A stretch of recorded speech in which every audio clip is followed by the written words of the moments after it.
5 years into her marriage with Ethan, he found his true love. Fearing I'd hurt her, he went to great lengths to protect her. His younger brother questioned why he didn't just get a divorce. Ethan sighed, "Naomi is suitable to be a wife. She can help me take good care of the family. As for Lulu, she's still young and can't do those things. Just being with me is enough." Ethan didn't want to choose, he wanted them both. As for me, I have no interest in keeping anything dirty. The potted plant on Ethan's desk had changed. The white ceramic pot with a money tree was gone, replaced by a miniature succulent arrangement. I hadn't been to the company in a while. This time, I even had to have my secretary announce my arrival. In the office, next to Ethan, sat a female assistant in a white suit. Seeing me enter, she immediately closed her file and prepared to leave. I stopped her. "Could you please bring me a cup of coffee?" "Thank you." The assistant glanced at Ethan before stepping out. I sat opposite Ethan, discussing our half-yearly connections and gifts. As we talked, I jotted notes in my memo pad. Out of the corner of my eye, I saw the assistant approach with the coffee. I reached out to take it. Before my hand even touched the saucer, she suddenly shrieked. I recoiled, but hot coffee still splattered onto me. Ethan immediately stood up, asking anxiously, "What's wrong?" "Nothing. I'm fine." Two voices spoke at once. I looked up at the assistant. Her eyes were red as she stared at Ethan. Ethan took my hand to inspect it. "I'm so sorry. I thought Mrs. Miller had a firm grip on the cup, so I let go." "Get out." Ethan's voice was ice-cold and stern. The assistant bit her lip, her face filled with grievance. She wiped away tears and ran out. I had never seen an employee dare to show such emotion in front of their boss. "Do you need to go to the hospital?" Ethan's question brought me back to reality. I shook my head. "How did you hire such a clumsy assistant?" Outwardly, Ethan was gentle and refined, but in reality, he detested clumsiness. Assistants who couldn't keep up with his thoughts were always dismissed, let alone someone who couldn't even carry a cup of coffee. "She's from the countryside, timid, and her family is struggling. I don't want to be petty." I said no more, feeling a pang of coldness in my heart. The company hadn't grown to this extent through charity. Besides, Ethan had never been soft-hearted with women. He was acting strangely. Women are always very sensitive about these things. I just wanted to know how far they had gone. Ethan's phone, screen down, vibrated a few times. He ignored it, focusing on reviewing the gift list with me. I gathered my things and asked him, "Where do you want to eat tonight?" "Huh?" Ethan looked at his phone, then turned to me with an apologetic expression. "I have a dinner party. Would you like to come? But everyone will be smoking." I waved my hand. "You go ahead with your work. I'll head back." Ethan personally escorted me to the elevator. "You'll probably be very busy in the future. I'll try to come home early tonight." Ethan's voice was deep, especially when he humbled himself, gentle and charming. He was truly difficult to refuse. I stepped into the elevator, waving goodbye. Once in the parking garage, I called the driver. "There's a document in Ethan's car. Could you please open the door for me?" The driver arrived quickly. He was a longtime employee of the company, having driven for Ethan even before our marriage. The back seat of the car still held many of my things, a spare handbag, a coat, and even a custom-made neck pillow. I turned on a voice recorder and slipped it into the neck pillow on the front seat. Casually, I took out a document. "Sorry to make you come all this way. Is your daughter taking her university entrance exams this year?" "Yes, she said her teacher estimated her scores are quite good. Fortunately, Mrs. Miller introduced us to a tutor. Otherwise, my wife and I, being uneducated, wouldn't know what to do."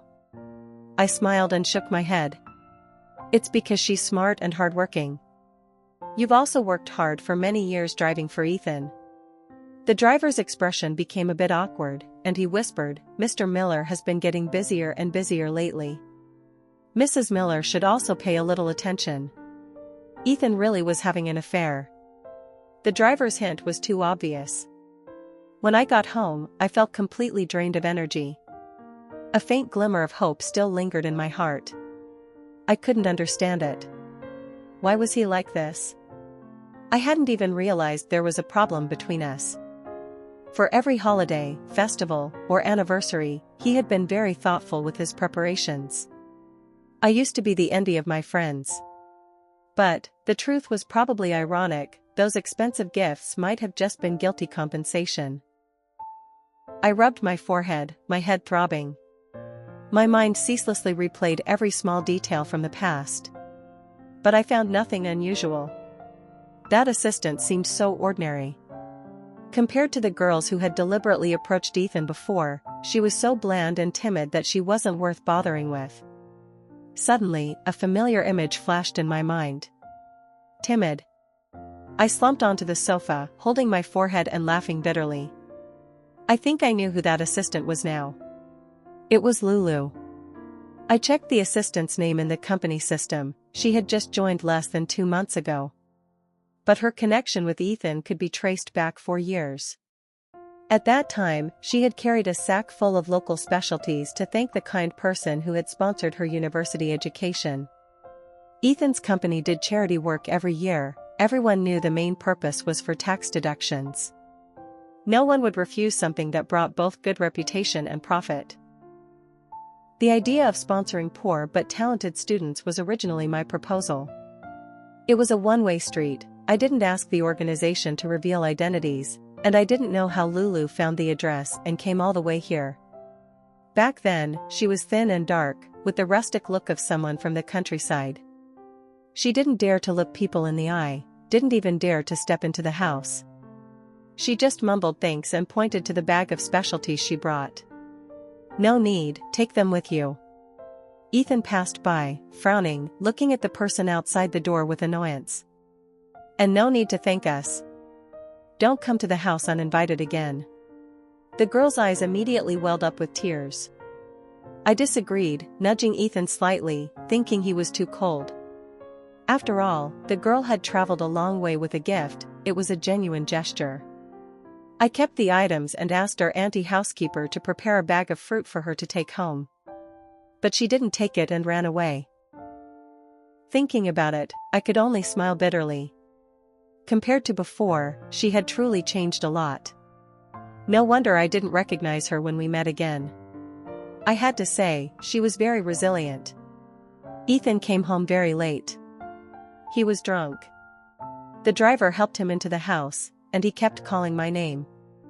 But this time, I didn't go to meet him as usual. I just coldly told the driver to put him down on the living room sofa. Before leaving, the driver placed the car keys on the shoe rack by the door. So uncomfortable. "Wife, my head, it hurts so much." I glanced at Ethan, then turned and went down to the garage. The car reeked of alcohol, but I could still smell a strange perfume mixed in. Many segments of the dashcam footage had been deleted. I pursed my lips and took out the voice recorder. Very quickly, a choked, almost crying voice spoke. "Why are you getting angry with me? Did you deliberately spill coffee on her?" Lulu didn't deny it. "You don't know how much I love you. If you don't need me anymore, I can't live. I'm jealous of her. I want you all to myself."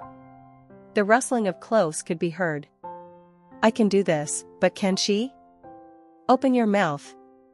Ethan's breathing became heavy, his voice urgent. Lulu cried out, followed by a series of sounds that would make any listener blush. I covered my mouth with my hand, feeling so nauseous that I had to bend over and dry heave a few times. It was truly disgusting. My whole body broke out in a cold sweat. I sat numbly in the car, forcing myself to listen to everything as a form of self-punishment. I don't know how much time passed, but then another voice spoke in the car. "You've had so much to drink, and you still want to go back?" It was the voice of Ben, a classmate and business partner of both Ethan and me. "You're the CEO, and you're drinking on behalf of your assistant?" That's too obvious. Ethan, this isn't like you at all. Do you really like her? Ethan chuckled, his voice still slurred with alcohol. She's so foolish. She says she doesn't need anything, just being with me is enough. I feel so relaxed when I'm with her, it's a very different feeling. Seeing her being bullied, it breaks my heart. Is this love? Ben clicked his tongue. Just play around, don't be stupid and mess things up. You know Hannah's temper, she won't let it go easily. Seeing Ethan silent, Ben grew anxious. If you like Lulu so much, why are you letting her be a mistress? Why don't you divorce Hannah already? The car was so silent you could hear breathing. After a long time, Ethan let out a heavy sigh. Hannah and I. She's the kind of person suitable to marry, someone who can take care of the family. I still have feelings for her, but it's no longer love. Now it's kinship, family. I don't want to hurt Hannah, but I can't stop thinking about Lulu. I can't control this feeling, it's a feeling I've never had with Hannah. Ben let out a helpless sigh. Come on, you're drunk. Ethan whispered in response, Ben, I'm not drunk. I'm perfectly sober. Lulu is still young, foolishly pitiful. She loves me very much. With her, I feel a freedom and joy I've never experienced. She needs me. Hannah is also very good, I respect her very much, but I'm also afraid. Even though she doesn't come to the company often, finance and HR are all her people. Her connections with major clients are also in her hands. I always have to flatter her, coax her. I'm not like her husband, but like her son, no, I should say like her slave. Ben made a tisk-tisk sound, seemingly at a loss for how to respond. Finally, he blurted out, what you're saying is truly unfair to Hannah. Ethan just grunted in affirmation. So, I won't divorce Hannah. The title is still hers, but my love belongs to Lulu. Ben took a sharp intake of breath. You want both? What if Hannah finds out? Ethan was silent for a long time. Just when I thought he had fallen asleep, his drunken voice spoke again, faint but incredibly firm, I won't let her hurt Lulu. Ben couldn't believe it. If you could only choose one, who would you choose? By this point, I was completely numb. I thought I would be heartbroken to the point of immobility, that I would hate, curse, and seek revenge. But in reality, I was calmer than I expected. The title Ethan gave me no longer mattered, nor did his love. It wasn't his place to decide anyway. I would divorce him. When I got home, Ethan clumsily sat up, his eyes hazy. Wife, where did you go? I feel so unwell. He stumbled towards me, trying to hug me. I avoided him. Just remembering what he had done made me feel so disgusted I wanted to vomit. Wife. You're so dirty. Ethan suddenly clutched his stomach and rushed into the bathroom, throwing up violently. Then, the sound of running water filled the air, he was showering. I picked up his phone and opened it. I checked each app, one by one. There were no unusual signs. He had thoroughly erased all traces related to Lulu. Their conversations were just simple work-related information, not a single superfluous word. Lulu's profile picture was a selfie of her in a purple spaghetti-strap dress, standing on the balcony of a seaside apartment. This was clearly not the expenditure level of a poor student who had needed sponsorship to finish university. In her glasses, the reflection of a man was visible, blurry, but still recognizable as a male figure. I zoomed in on the photo. It seemed she wasn't content to remain a hidden figure forever. I continued to check Ethan's bank statements. Sure enough, I found a series of transfers to the same fixed account.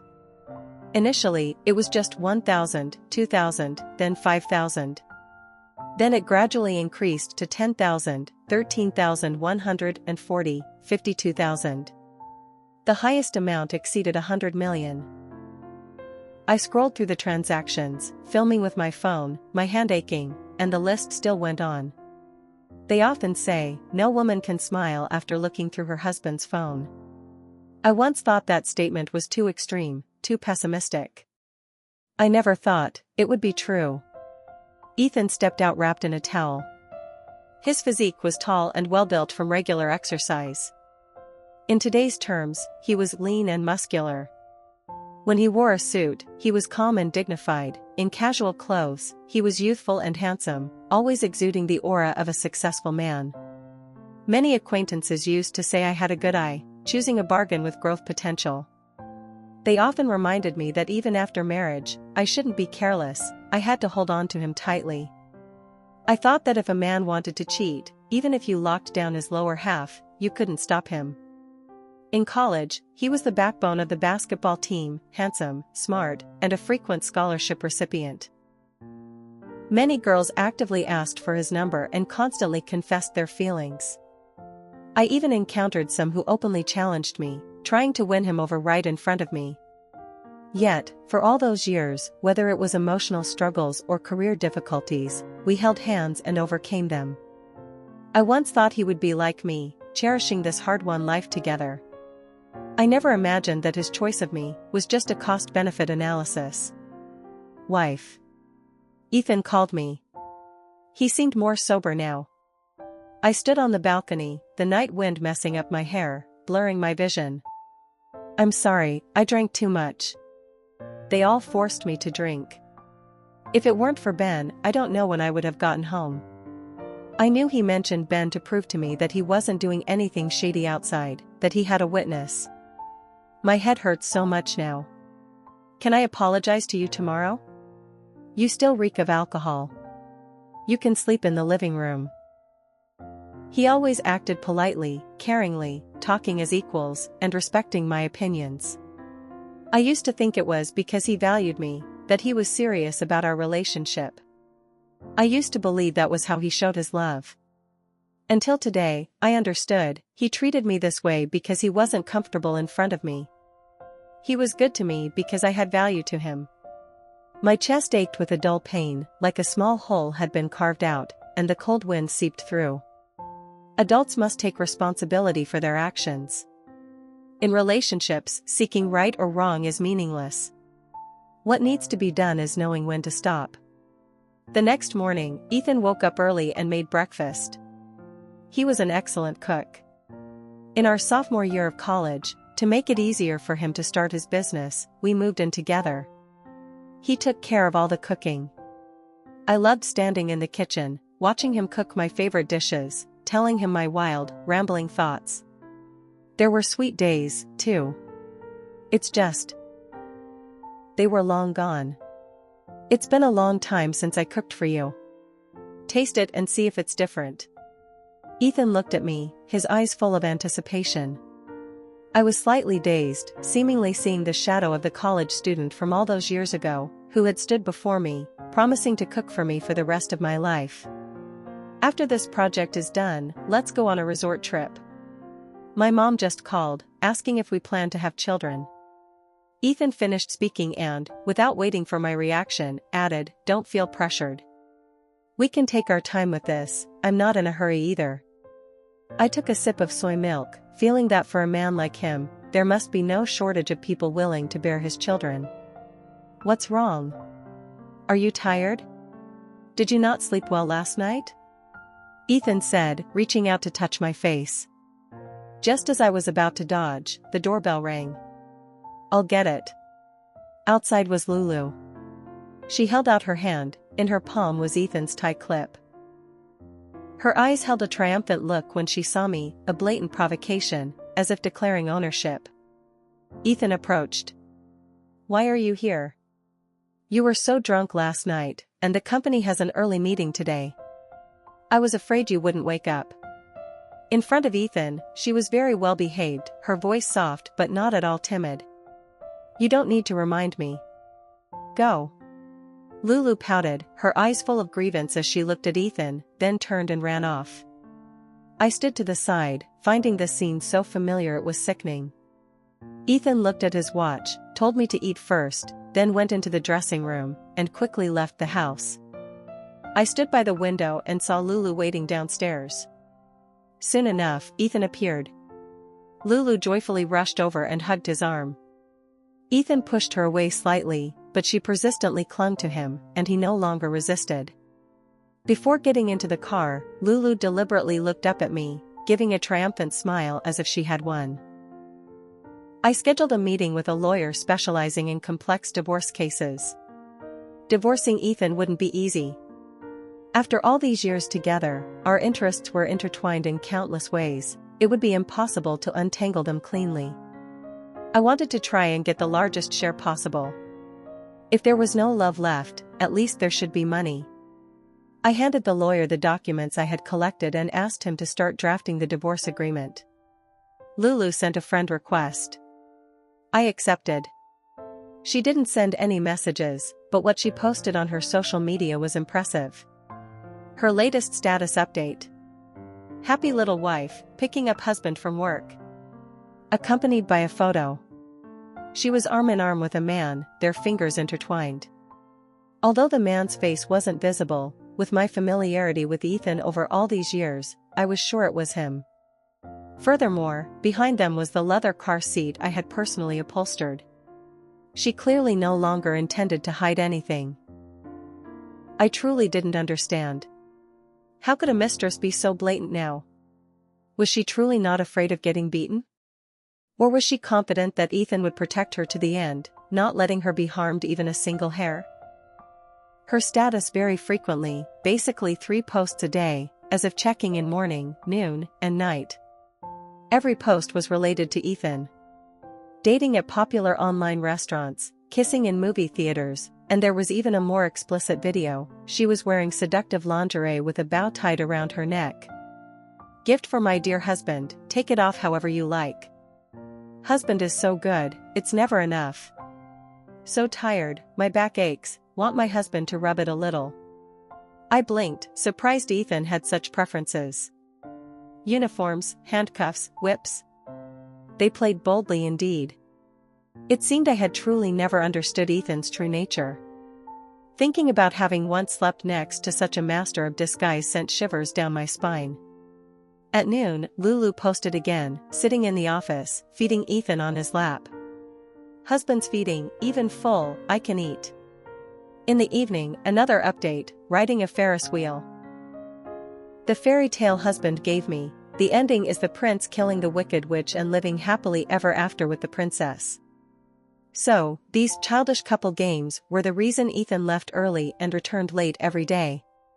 I suppressed my disgust, selected a few pieces of evidence, and sent them to my lawyer for safekeeping. The day I received the draft of the divorce agreement, Lulu's parents also arrived. Ethan personally received them. He had left the house early, telling me before he went that I should choose a resort destination, and he could book tickets when he returned that evening. Lulu, meanwhile, almost live-streamed the entire process. Ethan showed her great respect, inviting her entire family to dinner at the city's most renowned old restaurant, a place that normally required at least a week's reservation. Ethan didn't need such complications because I was acquainted with the owner's son. I didn't understand what Lulu was showing off. Nor did I know how much confidence Ethan had given her. When I arrived, the restaurant manager personally led me upstairs. The room door opened, revealing Lulu in designer clothes, wearing a newly released limited edition necklace. She wasn't just sitting close to Ethan but was holding his arm, almost half her body clinging to him. The laughter in the room immediately died. Ethan flinched and shot to his feet, nearly pushing Lulu over. Lulu's parents didn't understand what was happening. Mr. Liu was about to speak when Mrs. Liu pulled his arm. Ethan looked at me as if he were about to face his life's greatest enemy, his face pale. Outside. We need to talk. He was afraid I would make a scene. Or afraid I would hurt Lulu. If I really wanted to make a fuss, I certainly wouldn't have come alone. At the very least, I would have brought a few burly men, stormed in, slapped Lulu a few times, stripped her naked, and thrown her onto the street. It would have been satisfying, but troublesome. And adults don't like trouble. Lulu rushed over, tears welling up, and tugged at Ethan's arm. Whatever difficulties you face, I want to face them with you. Ethan shook her hand off. I'll have the driver take you and your parents back to the hotel first. Lulu clearly didn't want to go. She was still immersed in some romance novel script she had written for herself, unable to wake up. I stood to the side, calmly enjoying their dramatic performance. Ethan turned and frowned at Lulu. Lulu dared not say more, only sobbing. She couldn't fight Ethan. In the end, the scene looked nothing short of a heartbreaking farewell. I moved to another room to wait for Ethan. When he entered, he had calmed down, as if the person who had just been caught acting as someone else's son-in-law wasn't him. "When did you find out about this?" he asked. I chuckled. "You have a talent for acting, too. Or are you truly sick? Multiple personalities, perhaps? A personality disorder?" Ethan was silent. He took out a cigarette but didn't light it. I had never seen him smoke. Even during our most difficult days, he hadn't touched them. I truly hated the smell of cigarettes. But now, he didn't need to pretend anymore. I placed the divorce agreement on the rotating table and pushed it towards him. He didn't open it. He just stared at me. "I never thought of divorcing you." "Then what were you thinking when you cheated on me?" I raised an eyebrow. "Did Lulu make you so ecstatic that you lost your mind?" Ethan's face turned ashen. The sharp pain in my heart had passed, seemingly taking with it the last shred of affection I had for him. "I was here today for one thing. Your signature." Ethan's hand trembled as he held the pen. He had to yank the cap off twice to open it. He found the signature line, the pen nib hovering. What if I said I could break it off with her? I didn't want to hear it, nor did I believe it anymore. "Do you think a dog can stop eating shit?" Ethan was silent, then quickly signed his name. "I still have guests to see, I'll go first." I checked the signature and nodded. "Remember to go to the Civil Affairs Bureau tomorrow." Ethan slammed the door and left. I wasn't sure what he was angry about. Angry that he was careless enough for me to catch him? Or angry that he could no longer enjoy having both? Adults, everyone wants to have everything. But not everyone can want both this and that. It's easy to overturn the car and bury yourself in it. I went home to pack my belongings. The wedding photo hanging in the master bedroom was too large, I couldn't take it down by myself. I stood looking at the two people in the photo, leaning against each other. That day, everyone praised us as a talented man and a beautiful woman, a match made in heaven. When we got married, everyone wished us 100 years of happiness, to be together forever. But hearts change in the blink of an eye. Ethan and I were childhood sweethearts, so to speak. We met in elementary school, sat at the same desk in middle school, and then decided to apply to the same university in high school. In university, we naturally fell in love. We were a famous academic power couple. We were compatible physically and intellectually. I once thought we would be a couple who held hands and walked through life together. But no matter how many years we knew each other, how intimate we became, when I looked back, I realized, perhaps I had never truly understood him. I threw away all the items that needed to be discarded. I contacted a real estate agent, preparing to sell this house as well. I didn't want to keep anything related to Ethan. That night, I moved into an apartment in the city center. Standing and looking at the night view outside the window, my chest still occasionally ached. Back then, Ethan pursued me first. I knew I was quiet and not an interesting person. With someone as outstanding as Ethan, I only dared to stay away. I always thought we weren't compatible. But he just smiled, a confident, certain smile. He said he had noticed me for a long time, that he was uncontrollably attracted to me, that he didn't understand why, he just knew he wanted me to be a part of his future. He wrote me love letters, many of them, each one long. He said every time he thought of me, he wanted to record that feeling, and every time he picked up a pen, he couldn't stop writing. He said the thing he looked forward to most every day at school was seeing me. Even if it was just sitting quietly near each other, his heart felt happy. I agreed. After careful consideration. I even thought about the worst-case scenario. But when reality was laid bare before my eyes, negative emotions took root, giving birth to all sorts of dark thoughts. I wanted to take painful revenge, to vent my anger. But then I felt it wasn't worth it for someone like Ethan. Adults must know that if they play, they must pay. Gains and losses are their own to bear. Opening my eyes marked the start of a new day. I called Ethan. He finally answered on the fourth call. Civil Affairs Bureau, 9 o'clock. Ethan's voice was icy. I'm busy today. Don't you know Lulu's parents are here? I still have to entertain them properly. I paused for a few seconds. So, when are you free? I don't know. Ethan's voice started to become irritable. Are you in such a hurry? Or have you been looking forward to this day for a long time? I truly didn't understand. How could the betrayer so blatantly turn around and blame the victim? Ethan, it's today. My voice was as cold as steel, no longer a negotiation, but an announcement. 9 o'clock. If you don't come, I'll bring your mother to meet her new in-laws. With that, I decisively hung up. I needed to kick Ethan out of my life as soon as possible. I took a number. I witnessed a couple fighting right there in the Civil Affairs Bureau. The wife, her hair disheveled, sat on the ground crying, while the husband pointed at her, cursed a few times, and then left. Ethan arrived. I motioned for him to come to the counter. I just wanted to get it over with quickly. Ethan frowned at me, stood silently for a moment, and finally blurted out, "Let's talk a little." I felt there was nothing left to say. Being able to part ways peacefully like this was already saving face for each other.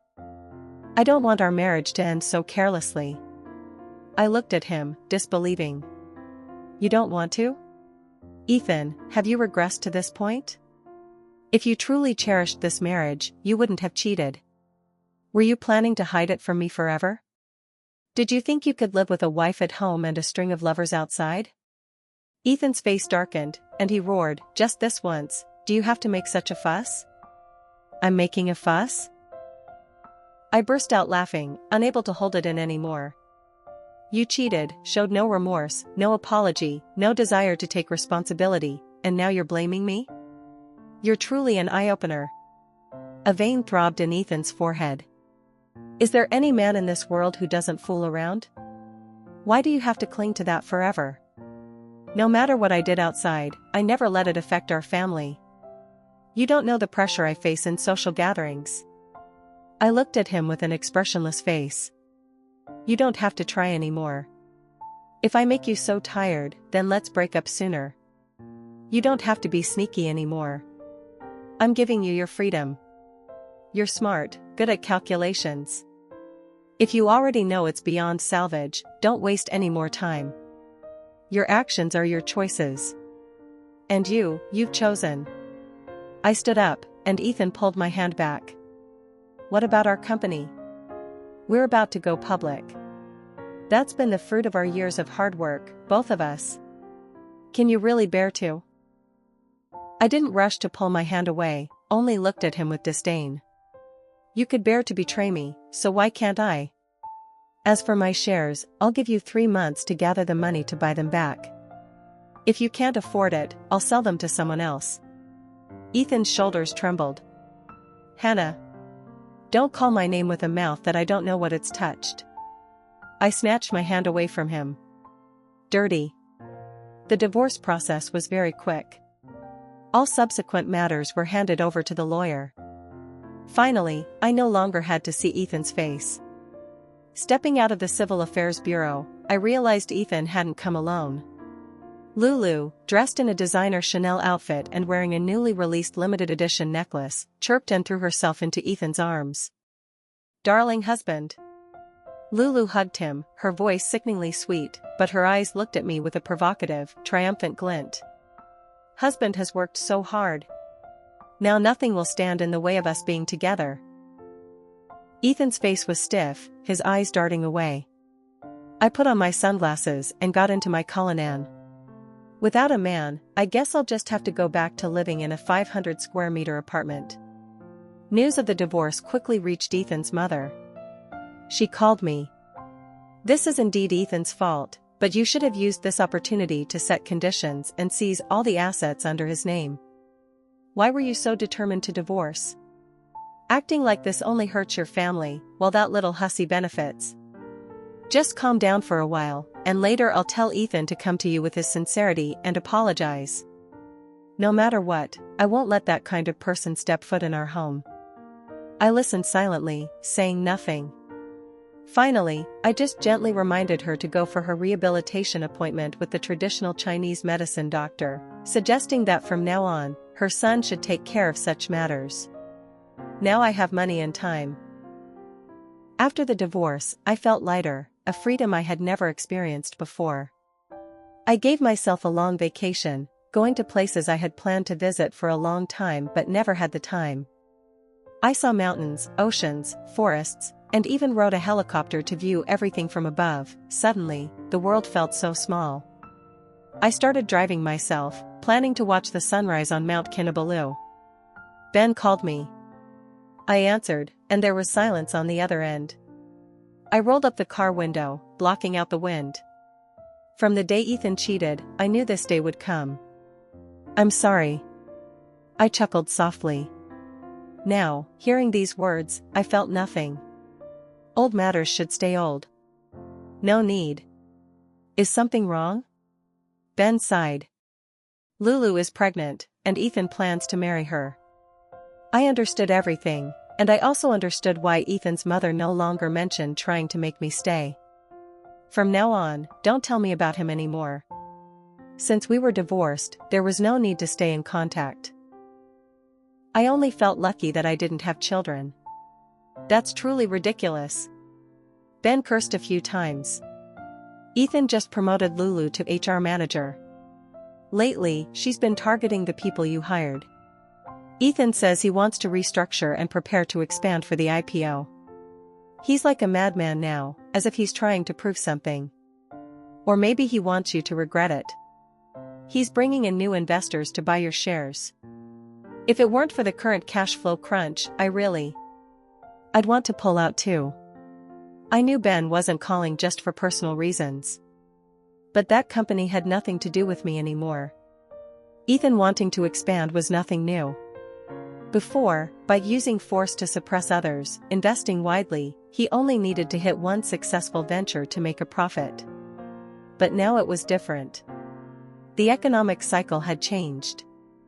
Being able to raise capital quickly back then wasn't necessarily due to exceptional talent, it was just catching the industry wind. If he thought he was extraordinary because of that, it was just arrogance. Those who don't learn on their own will learn the hard way after one stumble. I had blocked both Ethan and Lulu, yet he still had Ben send me a wedding invitation. I didn't go. But we had too many mutual friends and acquaintances.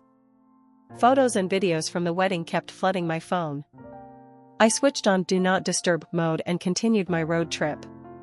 After my trip, I was 2 shades darker, but my mood was lighter than ever. I had barely gotten home and washed my face when my best friend, unable to contain herself, burst in and dragged me to a bar, insisting we order 18 male models to de-stress. A bar isn't where I find comfort. I understood her intention, she just wanted to help me save face. But I knew how I lived, I didn't need to put on a show for anyone. When I emerged from drying my hair, my friend had already uncorked a bottle of wine. Ethan, we truly misjudged him that year. You wouldn't believe it, that assistant is now a slave who overthrew and became the boss. Everyone in the company is complaining about her meticulous calculations. My dad said he won't renew the contract after it expires. I took the glass of wine my friend offered and took 2 sips. He should pull out of there soon. Any movement from Ben's side? My friend's eyes lit up. How did you know? He's quietly looking for a transfer. He says he's raising capital for another project, but who can't see through that? I heard that once, during a client meeting, Lulu burst in like she caught them in the act, even scaring off an investor. Ben kicked her out, and she even pointed her finger in his face and cursed him. That deal ultimately fell through. That incident caused a huge argument between Ben and Ethan at the company. I heard the entire floor heard it that day. my friend cackled. Everyone's joking, Ethan must have truly found his true love this time. I also laughed. I knew full well it wasn't a compliment. So, what are your plans for the future? I gently swirled the wine in my glass, then tilted my head back and drained it. Doing a little business with trusted friends in a field I'm familiar with would be good. Women age quickly if they work too hard. I used to suffer from insomnia, trying every method without success. Now I understood, with no worries, sleeping early, waking early, and eating regularly, those minor ailments naturally disappeared. I'm even thinking about going abroad to finish the master's degree I couldn't complete back then. My best friend immediately raised both hands in support, then continued to scold Ethan. You really shouldn't have given up your dreams for a man back then. Those who betray sincere hearts never have a good ending. I knew the saying, good deeds are rewarded, evil deeds are punished, was often just psychological comfort. But I never imagined Ethan's company would collapse so quickly. This was because Lulu suddenly slashed bonuses, commissions, and performance incentives for the sales department. The company's best salesperson immediately jumped ship to a competitor, taking new product information with them. The competitor then released a similar version ahead of schedule, rendering all of Ethan's previous marketing campaigns useless and causing significant losses. But what was worse was the ripple effect that followed. Once rumors of the company's cash flow problems spread, it was over. The next time I saw Ethan was at a high-end club. This city, though large and populous, I knew we would eventually cross paths again. My friend insisted on throwing a single celebration party for me. My girlfriends and I partied late into the night. We were resting in the waiting area for our drivers when Ethan walked in, arm in arm with a woman. It wasn't Lulu. My friend, sharp-eyed as an owl, signaled everyone to be quiet, and we all craned our necks to eavesdrop. Who is that? It looks like someone from the Sue family. Oh, is Ethan out of money? Is he latching onto a well-to-do family now? That woman is known for her fiery temper. Her previous marriage also ended due to domestic violence. A flurry of whispers erupted. I yawned.